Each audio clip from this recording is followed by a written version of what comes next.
can see those lineups on screen. I'm so glad we already get the Palafin, see how it can cause some problems. And actually, an early sighting of Murkrow, something that we appear to have been dodging a little bit on the stream so far. It's nice to see one and see how it manages to get into the game here. Yeah, I'm kind of surprised we haven't seen more of it, where, like, I'm a little bit of a Murkrow hater. I think it very clearly deserves to be at a relatively high level of usage in this tournament, where, like, it does what it does better than any other Pokemon does, right? And it's, like, it's a valuable enough role that we should be seeing a decent amount of it. But then we see a lot of players starting to explore, play around with it, and see where they can go with it. So a lot of really good innovation here, certainly helping things out. Definitely a lot to think about. And the players, I will say, are in Team Select. That's where they're focused down on those screens. So we will be getting into the action very, very shortly. I think from these teams, the leads are huge, particularly with the Palafin team. If you can get that lead activated early, get to the hero form earlier in the game, you do get to immediately put down a lot of pressure. And you ask questions of Joe, right? You say, do you have something that can take these hits? Yeah, and I think we see kind of what we're expecting. We do see Palafin on here with Dragonite flanking it on the other side of the field. Golden Go and Amoonguss. I kind of like this from Joe. I think kind of a key element of playing against Palafin is it's probably going to try to go in and out, right? So there's going to be likely a switch of some sort early in the battle. Usually it's a move that creates that space. Yes. But like you're going to get sort of some free turns, right? It's not like a ton of pressure early in the game, but there will be a ton of pressure late in the game. So it's really important to kind of control the board, try to keep the position positive because it's kind of just inherently stacked against you late in the game. And we just actually just see a hard switch. Yeah, Palafin, the 0 leaving the field. We'll see what it comes back looking like later as it swaps out for the King Gambit. That's going to be... I like the fact that he just switches it out because he's basically inviting Joe to make a read. He's saying, if you call this right, you get a great advantage. If you call it wrong, that is very unfortunate, and you kind of wasted the turn and let me get away with it. But of course, the Terror for the Golden Go, going with the Steel type, this is going to be a very impactful Make It Rain, I think. I mean, just the extra damage alone is very problematic. About half on both sides of the field, but it does take that drop for the special attack. As Dragonite, without the help of Pelipper, just lands the Hurricane. That Amoonguss has taken a huge amount of damage. Not enough for a knockout, though, as it retaliates with the Spore. Yeah, that's great. That Amoonguss is just sturdy enough there where, it's been a tough Pokemon to knock out for a long time. And interesting thing to see from Gavin's side of the field, again, one of the more clever team builders of the past decade. We've been seeing a lot of very physically oriented Dragonite. The Hurricane there, not going to come as a surprise in open team sheet, but doing a bunch of damage there. And a great move on Joe's side also. That Dragonite with multi-scale rather than inner focus, which of course makes sense in a special set, but cutting down the damage of Make It Rain, which will not happen a second time. Well, there is going to be the removal of that Amoonguss. Doesn't want to get knocked out that easily and wants to get the Regenerator bonus. Make It Rain once again from this Goldengo. Does get the knockout on Dragonite. That is definitely going to be a big switch around there. Of course, the King Gambit is able to hold on through that, but facing down a pretty rough pairing as the Iron Head goes into the Garchomp. The rough skin will get a little bit of damage back as well. That King Gambit is dangerously low. That said, it's time, Scott. I'm very excited for this. It was a 0. Now it's a hero. Here comes a Palafin, able to cause some problems. It's got in scot-free. It's got in at full health and in a great position. It does have the potential to get a little bit of assistance coming through as well. Yeah, we're seeing some huge Dondozo Tatsugiri energy here as all of the Pokemon around them kind of are starting to crumple here. But we will see Palafin at full power, the very heroic-looking Pokemon on the field. Are you saying that's not a heroic pose? It is a pose, for sure. It's definitely heroic, Scott. We can argue about that later. But it is getting partnered now by the Pelipper, who is going to obviously set up Drizzle. The Rain making it even more impactful, I think. And to really get the most out of your hero, Palafin, may I recommend terastallizing it? It's exactly what Gavin is going to be going for in this game. That's definitely a heroic pose. Come on. Yeah, I mean, I think when you look at that hat, heroism is the first thing that comes to mind. That is definitely what I think of as it fires off a massive jet punch here in the Rain. That is going to be a one-hit knockout on the Goldengo, and that big Make It Rain is not going to be a concern anymore. Absolutely love to see how much work it can do. And what can this Garchomp do in retaliation? It is going to be the Dragon Claw. It isn't going to bring it below half, and it's going to lose a little bit of its HP for the trouble. So really, can Gavin just sweep the game with the Palafin is I think where we're looking at. Does Joe have an answer to this? Amoonguss definitely going to help out though. Yeah, I mean, not a great Pokemon to see when your team is a strategy based upon water types. That Amoonguss is still really weak, right? Where, I mean, it's going to be pretty easy for him to tack this down, just a matter of, like, you know, how can he trade as few resources as possible to do that? Rage Powder is still pretty annoying, right? You saw how much that Dragon Claw did. Yep. Life Orb Garchomp is... it's a big boy. It hurts a lot. You really don't want to lose this Palafin with you know, so little health left on the King Gambit, where if that has to come out and really do anything, it's going to be very, very dangerous. Yeah, the King Gambit's not going to be long for being able to play this game. Palafin, though, will Jet Punch. It does have to go to the Amoonguss, and of course, with the rain, with the Terra, it's definitely a knockout there. Huge Rocky Helmet. Yeah, huge Rocky Helmet. The Rocky Helmet, massive. It could change the numbers here on the Dragon Claw for this Garchomp. It is going to go for the Rock Slide, though. So pivoting away from that Dragon Claw, which would have got the knockout. Minuscule Rocky Helmet. It does get a lot of damage down. But, of course, Pelipper, with control of the weather, does land a big Hurricane there. No question on that one. And takes out the Garchomp. So this Palafin feeling pretty good. Managed to navigate that really irritating turn where, yes, you're playing against the Amoonguss. It is going to eat your Jet Punch. But, you know, if you don't get punished for it, he got off scot-free on that one. Yeah, I mean, I guess the plus side is, I don't think this is over. Azumarill has a pretty good matchup against all these Pokemon, so there's definitely a world where it just starts aqua-jetting things. Yeah, but Jet Punch... That hurts so much, though. Yeah, I was about to say, that is a heroic Jet Punch doing over half, and the follow-up from Pelipper, not enough for the knockout, but it does get the confusion. Will Azumarill end the game for itself? Let's find out as we navigate the rest of this turn. Azumarill is confused, and it does get to land the Play Rough. Doesn't even get the knockout on Pelipper, and I think we know what is coming in this final turn of the game. Yeah, there's no longer a world where their Aqua Jets occur unless it's become an AoE move. Yikes. Yeah, that has not been able to do it. So, a flawless execution of the Palafin from Gavin Michaels puts him 1-0 up against Joseph Ugarte. Honestly, I wanted Palafin, and I got the perfect Palafin there. I don't know what more you can ask for, buddy.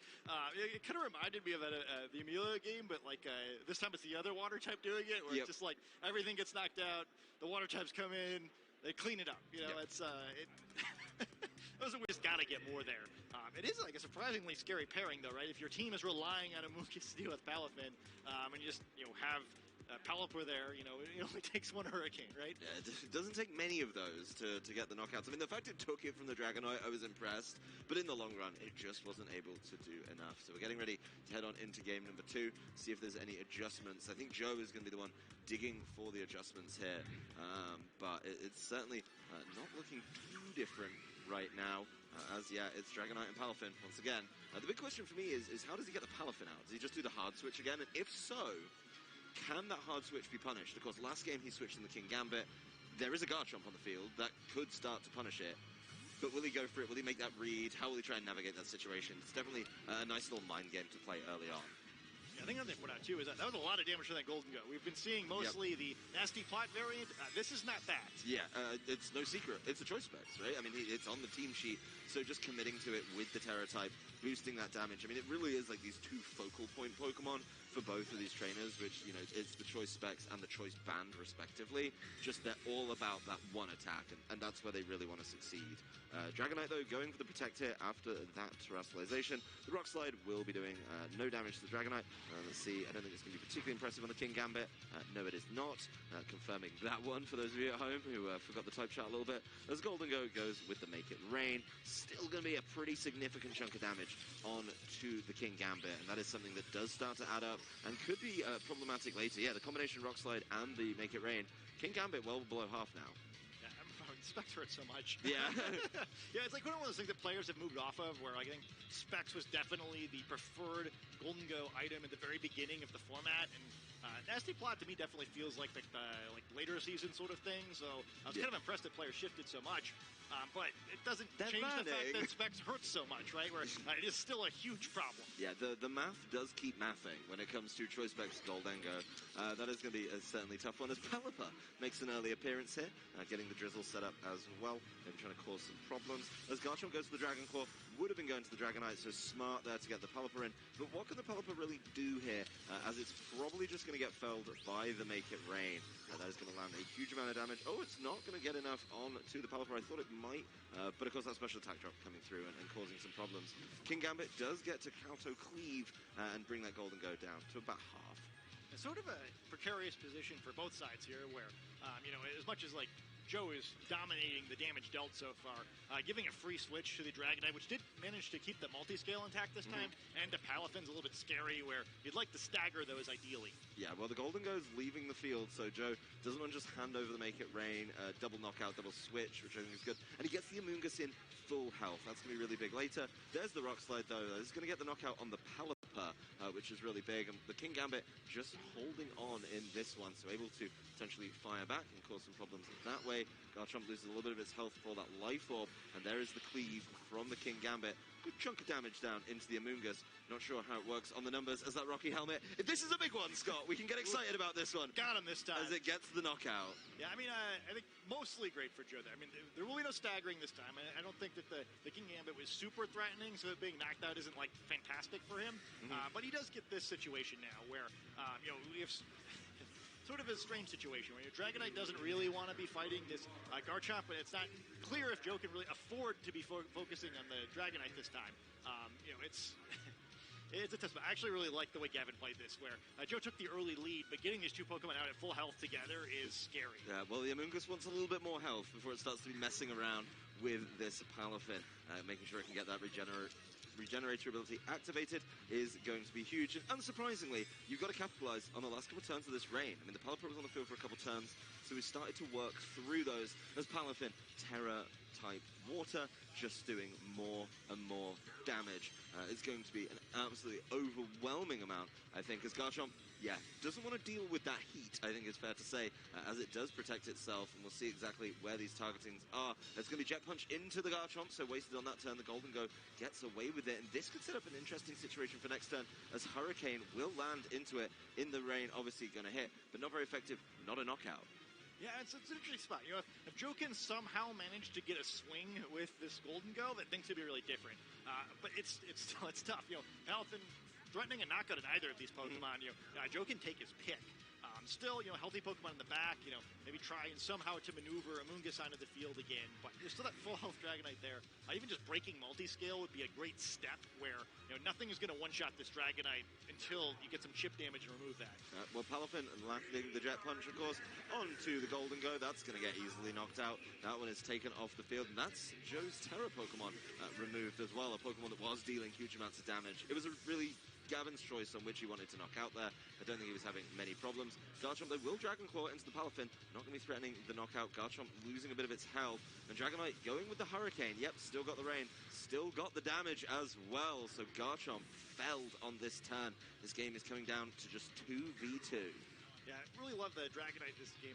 Kind of interesting to know. So it's holding Sharp Beak, which is a pretty unconventional item. I think it's actually very important on this special Dragonite.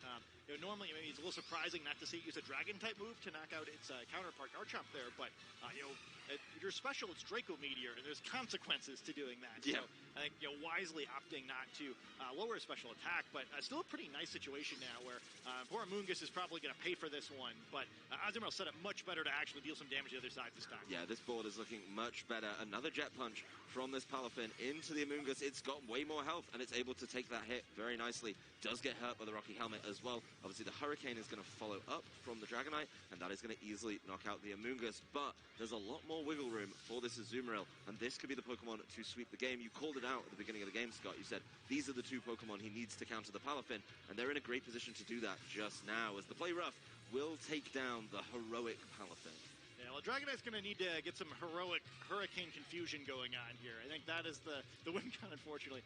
Azumarill probably not going to be able to knock it out in one shot through multi-scale, but I assume it's such a sturdy Pokemon and is holding Assault Vest, so I assume Hurricane isn't a 2-hit KO. I can't claim to know my Sharp Beak Dragonite calc super well.